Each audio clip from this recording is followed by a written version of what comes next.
Iraq का शेर या दुनिया का दुश्मन। भाइयों और बहनों, आज हम जिस किरदार की चर्चा करने जा रहे हैं वह 20वीं सदी की राजनीति का ऐसा नाम है जिसे सुनते ही लोगों के दिलों में अलग अलग तरह की भावनाएं जाग जाती हैं।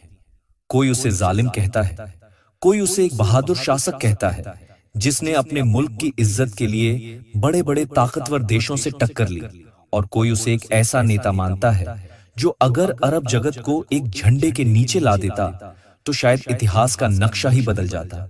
यह शख्स था सद्दाम हुसैन, इराक का राष्ट्रपति, अरब राष्ट्रवाद का दमदार चेहरा और पश्चिमी दुनिया की आंखों में चुभने वाला कांटा। सद्दाम हुसैन का जन्म 28 अप्रैल 1937 को इराक के तिकरीत इलाके के अल औजा गांव में हुआ था।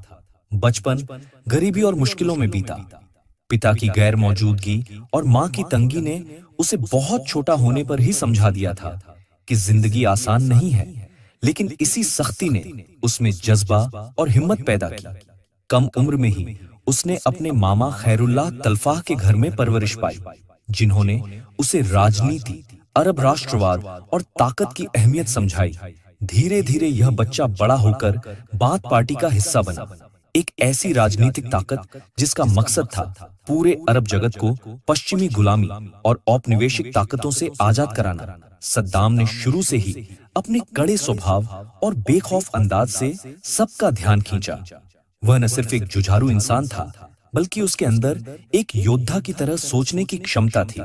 1959 में उसने बगदाद में इराक के प्रधानमंत्री अब्दुल करीम कासिम के खिलाफ हत्या की कोशिश में हिस्सा लिया।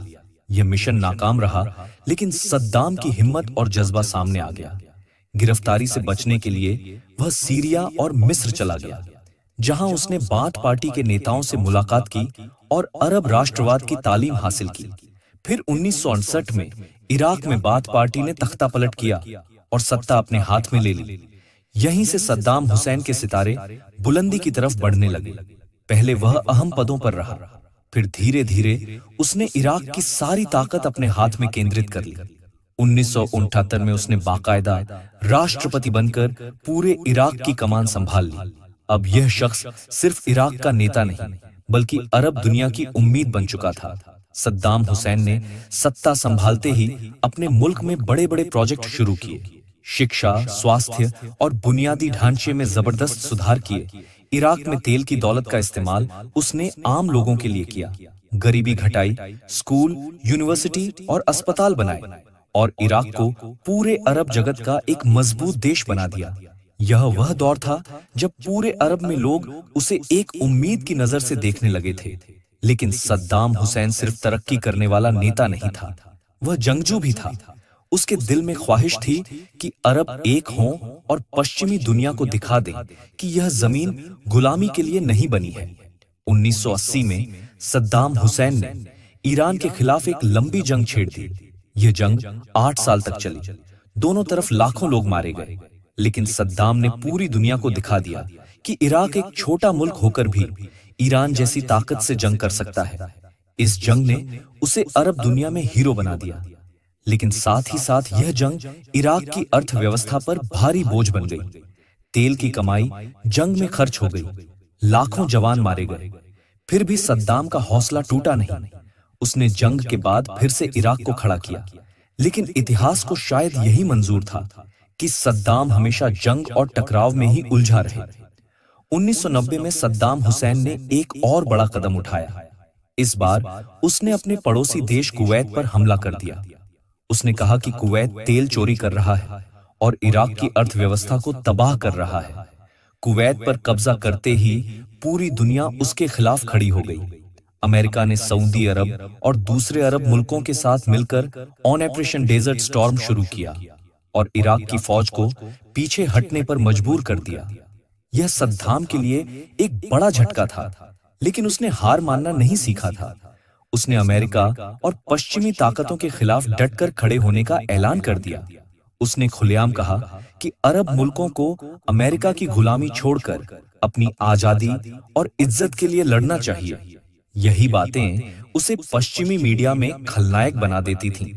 अमेरिका ने इराक पर पाबंदियां लगा दी, लेकिन सद्दाम हुसैन जरा भी नहीं झुका। उसने कहा कि अगर भूखे मरना पड़े तो मरेंगे, लेकिन गुलामी नहीं करेंगे। उसके द्वार में इराक में बच्चों की शिक्षा मुफ्त थी। हेल्थ केयर दुनिया के कई देशों से बेहतर था। महिलाएं काम कर सकती थीं। लोग तरक्की कर रहे थे, लेकिन पाबंदियों और लगातार टकराव ने देश को धीरे धीरे कमजोर करना शुरू कर दिया। फिर भी सद्दाम अपने अंदाज में शेर की तरह खड़ा रहा। 2001 में जब अमेरिका पर 9/11 का हमला हुआ तो अमेरिका ने अल कायदा और ओसामा बिन लादेन पर इल्जाम लगाया, लेकिन जल्द ही उसने इराक को भी निशाना बनाया। कहा गया कि सद्दाम हुसैन के पास मास डिस्ट्रक्शन वेपन्स हैं, यानी ऐसे खतरनाक हथियार जो पूरी दुनिया को तबाह कर सकते हैं। यह इल्जाम झूठा था, कोई सबूत नहीं मिला, लेकिन अमेरिका ने बहाना बना लिया और 2003 में इराक पर हमला कर दिया। सद्दाम की फौज बहादुरी से लड़ी, लेकिन अमेरिका की ताकत के सामने टिक न सकी। बगदाद पर कब्जा हो गया, सद्दाम हुसैन को पकड़ लिया गया।